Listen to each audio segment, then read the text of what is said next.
नमस्कार, मैं हूं शौर्य और आप देख रहे हैं सी न्यूज़ भारत। वक्त हो गया है मध्य प्रदेश छत्तीसगढ़ बुलेटिन का। इस बुलेटिन में बात होगी जांजगीर की, जहां आम आदमी पार्टी की बैठक हुई संपन्न, कार्यकर्ताओं में भरा जोश। आगे बात होगी रीवा की, जहां संजय गांधी अस्पताल में उद्घाटन से पहले बड़ा हादसा, बिजली के पैनल में लगी आग। ऐसी तमाम खबरों पर करेंगे विस्तार से चर्चा। बालाघाट पुलिस ने अंतर्राज्यीय ऑनलाइन ठग गिरोह का पर्दाफाश करते हुए एक 64 वर्षीय बुजुर्ग महिला शोभा सोनकर से 41 लाख रुपए की ठगी के मामले में 6 आरोपियों को गिरफ्तार किया है। पुलिस अधीक्षक आदित्य मिश्रा के अनुसार आरोपियों ने बंद बीमा पॉलिसी का 10 लाख रुपए का क्लेम दिलाने और हर माह 1 लाख रुपए वेतन देने का लालच देकर महिला की जीवन भर की कमाई ठग ली। पुलिस टीमों ने नोएडा, दिल्ली और वाराणसी में दबिश देकर 40 लाख रुपए नकद सहित कुल 55 लाख रुपए का मशरूका और घटना में प्रयुक्त सामग्री जब्त की। साथ ही जांच में ये सामने आया कि गिरोह महाराष्ट्र, पंजाब, मध्य प्रदेश, उत्तर प्रदेश सहित कई राज्यों में इस तरह की ऑनलाइन ठगी की वारदातों को अंजाम दे चुका है और आरोपी मुंबई के कई थानों में वांटेड भी है। सितंबर 2024 में उनकी आरोपियों से या फ्रॉडस्टर से बात हुई थी और उसके बाद फरवरी माह 2025 से लेके मई तक उन्होंने लगातार इसमें पैसा ट्रांसफर किया था। 44 लाख में से वर्तमान में हमने जितने 6 आरोपियों को जो गिरफ्तार किया है, इनके पास से करीबन कुल जो मशरूका है वो 56 लाख रुपए का हमें जब्त हुआ है, जिसमें से 40 लाख रुपए नकद है और उसी के साथ साथ जो अन्य जो कार इन लोगों ने परचेज की थी उसके माध्यम से मोबाइल फोन, टेलीफोन एक्सेट्रा जो भी चीजें हैं वो अभी हमने बरामद की हैं। जी, इसमें जो आरोपी पकड़े गए हैं एक्चुअली ये 3 राज्यों से बिलोंग करते हैं। इसमें बिहार के हैं, वाराणसी उत्तर प्रदेश के हैं, नोएडा गाजियाबाद जो यूपी में आता है वहाँ का गिरोह था। ये लोग जो है कंपनी बना के, मल्टीपल कंपनीज बना के फ्रॉड करते थे। सभी जो बैंक अकाउंट्स हैं वो कंपनीज के नाम पे हुआ करते थे, जिसमें कोर लाइफ रियल्टर्स करके था, सतपाल ट्रेडर्स था। ऐसे मल्टीपल कंपनीज बना के लेयरिंग में पैसे को इधर से उधर ट्रांसफर करते थे। उसके बाद कैश विड्रॉल होता था। कैश विड्रॉल जो हुआ था वो नोएडा, गाजियाबाद, न्यू दिल्ली इन जगहों से हुआ था। इसमें कुछ पैसा चेक के माध्यम से विड्रॉल हुआ, कुछ पैसा जो है वो एटीएम कार्ड्स के माध्यम से विड्रॉल हुआ था। इसमें वर्तमान में इन सभी की हम लोग 10 दिन से ट्रांजिट रिमांड भी ली थी। पहले राहुल सक्सेना उन्होंने अपना हैदराबाद स्थान बताया अपना, और ये बोला कि आपका कोई बीमा क्लेम आया हुआ है हमारे पास में 10 लाख का, तो वो आपको हम देना चाहते हैं, तो आप हमारे संपर्क में रहिए करके। तो वो कंटिन्यू मुझे फ़ोन करने लगे सितंबर 24 से, और सितंबर 24 से फिर मैंने उनको ये भी बोला कि सर आपको जो करना क्लेम देना है दीजिए, नहीं देना मत दीजिए, लेकिन मैं आपको 1 रुपये भी उसमें नहीं दूँगी। तो बोले हम आपसे कोई पैसा मांग भी नहीं रहे हैं। फिर ऐसे करते करते सर वो धीरे से कंपनी की बात करने लगे कि आपको हम, हमारे पास में ऐसी वैसी कंपनियाँ हैं, जो भी बहुत सारी कंपनियों का नाम बताया उन्होंने, और बोले कि हम हैदराबाद में रहते हैं। ऐसे करते करते फिर कोई राजीव दीक्षित का फ़ोन आया, फिर कोई अनिरुद्ध पांडे जी का फ़ोन आया।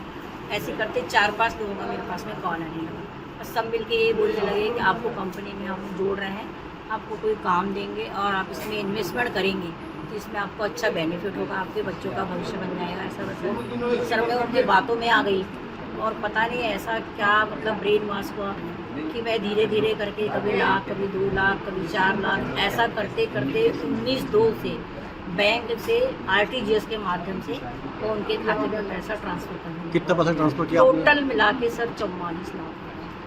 वैसे तो ऊपर भी होगा पर मुझे ध्यान में नहीं है, पर मेरे को 17 ट्रांजेक्शन जो हुए हैं आरटीजीएस के माध्यम से, तो वो मैंने किया। बालाघाट से सी न्यूज़ संवाददाता विशाल महानंद की रिपोर्ट।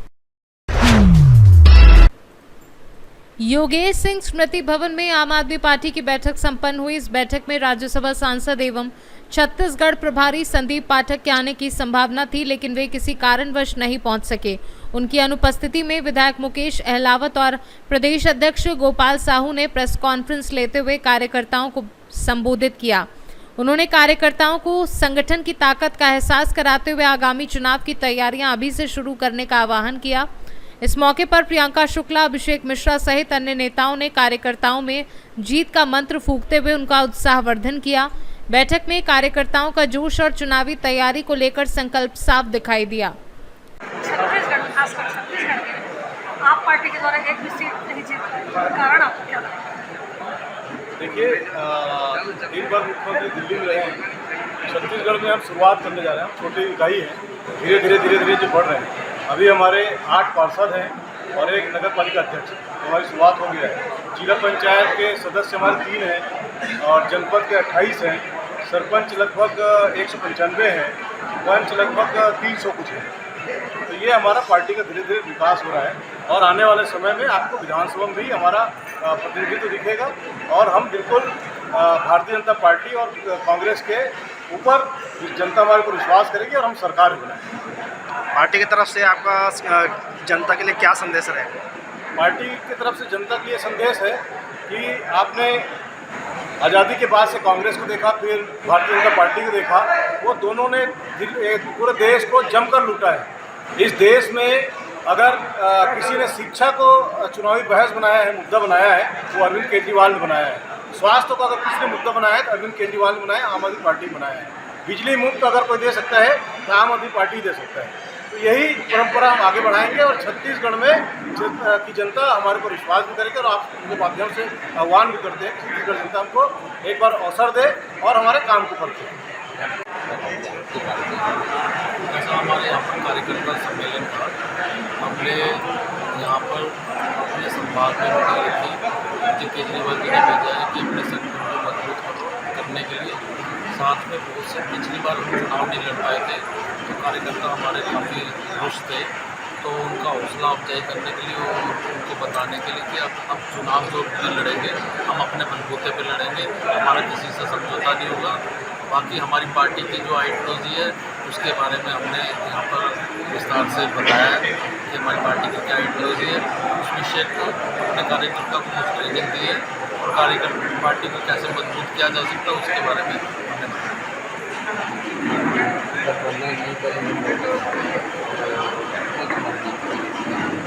ऐसा हम लोगों ने पहले कांग्रेस के साथ गठबंधन किया था, लेकिन कांग्रेस का कोई मैनेजमेंट तो है नहीं, उसको कुछ पता है नहीं।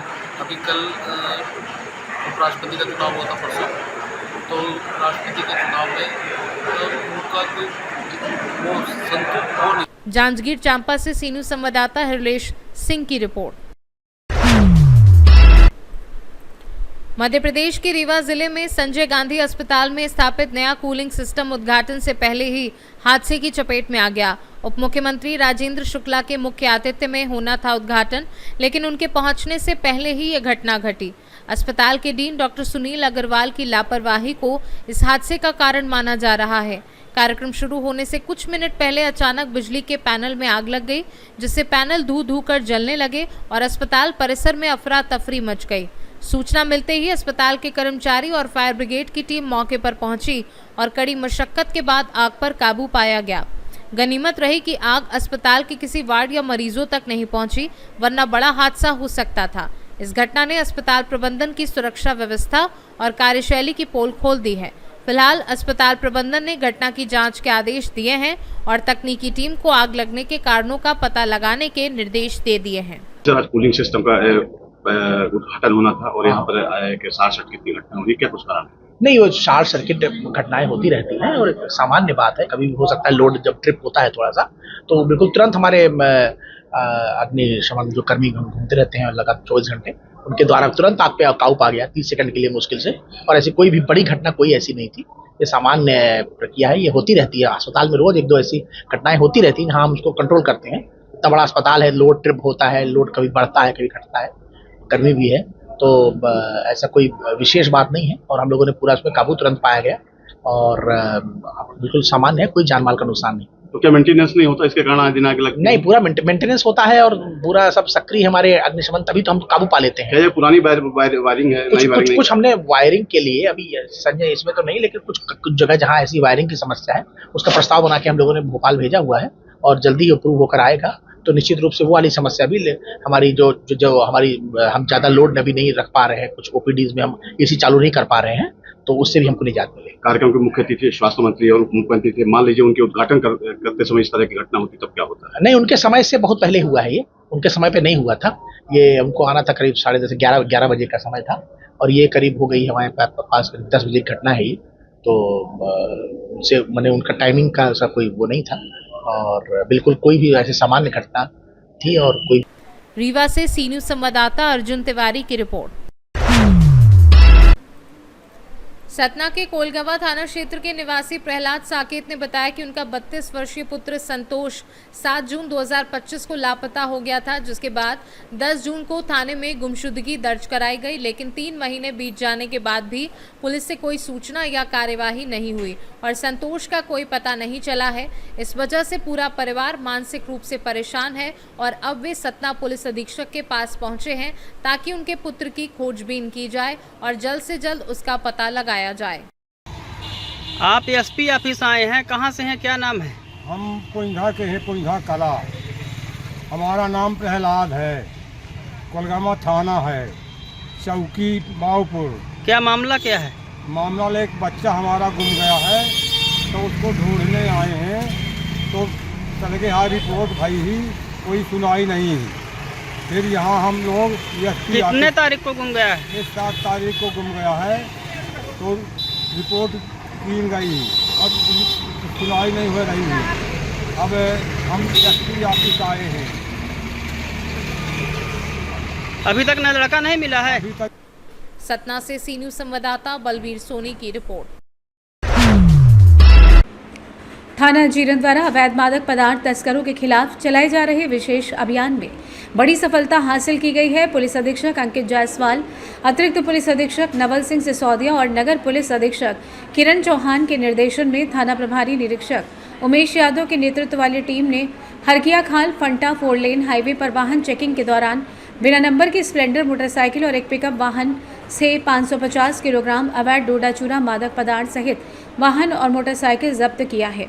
इस कार्रवाई में 3 आरोपियों को गिरफ्तार कर लिया गया है, जिनकी उम्र 18 से 28 वर्ष के बीच है और वे मंदसौर जिले के नारायणगढ़ थाना क्षेत्र के निवासी हैं। जब्त अवैध मादक पदार्थ और वाहनों की कुल कीमत लगभग 13.5 लाख रुपए बताई गई है। पुलिस इस मामले में आरोपियों से पूछताछ कर आगे की जांच कर रही है। इस सफल कार्रवाई में थाना प्रभारी उमेश यादव और हरकिया खाल पुलिस टीम का विशेष योगदान रहा है। नीमच से सी न्यूज़ संवाददाता महेश की रिपोर्ट। नीमच में 11 सितंबर 2025 को कलेक्टर हिमांशु चंद्रा के निर्देशानुसार जिला प्रशासन की टीम ने कुंडला खान खेड़ी में अवैध रेत उत्खनन के खिलाफ कड़ी कार्रवाई की। मनसा तहसील के कुकड़ेश्वर थाना क्षेत्र में राजस्व और खनिज विभाग की संयुक्त टीम ने कुंडला खानखेड़ी डूब क्षेत्र से अवैध रेत उत्खनन कर रही 8 बड़ी फाइटर मशीनें जब्त कर नष्ट कर दी। सहायक जिला खनिज अधिकारी गजेंद्र डाबर ने बताया कि लगातार मिली शिकायतों के आधार पर ये कार्रवाई की गई है और भविष्य में भी इस प्रकार की सतत कार्रवाई जारी रखी जाएगी। कार्रवाई के दौरान मनासा के अनुविभागीय अधिकारी, राजस्व तहसीलदार और राजस्व विभाग की टीम भी मौजूद रही। नीमच से सी न्यूज़ संवाददाता महेश की रिपोर्ट। जंगल की राजा ने आज पन्ना छतरपुर मार्ग पर राहगीरों को रोमांच और दहशत से भर दिया। नेशनल हाईवे 39 पर स्थित मनोर गांव के पास लाल डबरा चौकी के नजदीक एक विशालकाय बाघ पेड़ के नीचे आराम फरमाता हुआ दिखाई दिया।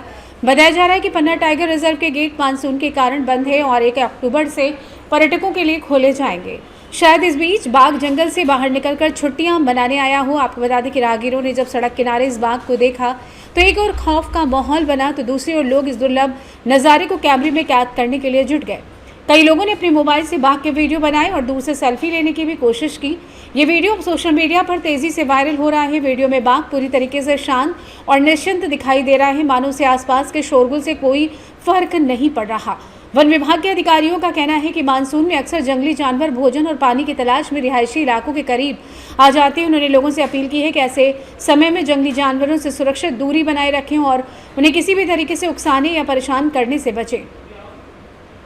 पन्ना से सी न्यूज़ संवाददाता रफी सिद्दीकी की रिपोर्ट। फिलहाल के लिए इस बुलेटिन में बस इतना ही। देश और दुनिया की तमाम बड़ी खबरों के लिए देखते रहिए सी न्यूज़ भारत।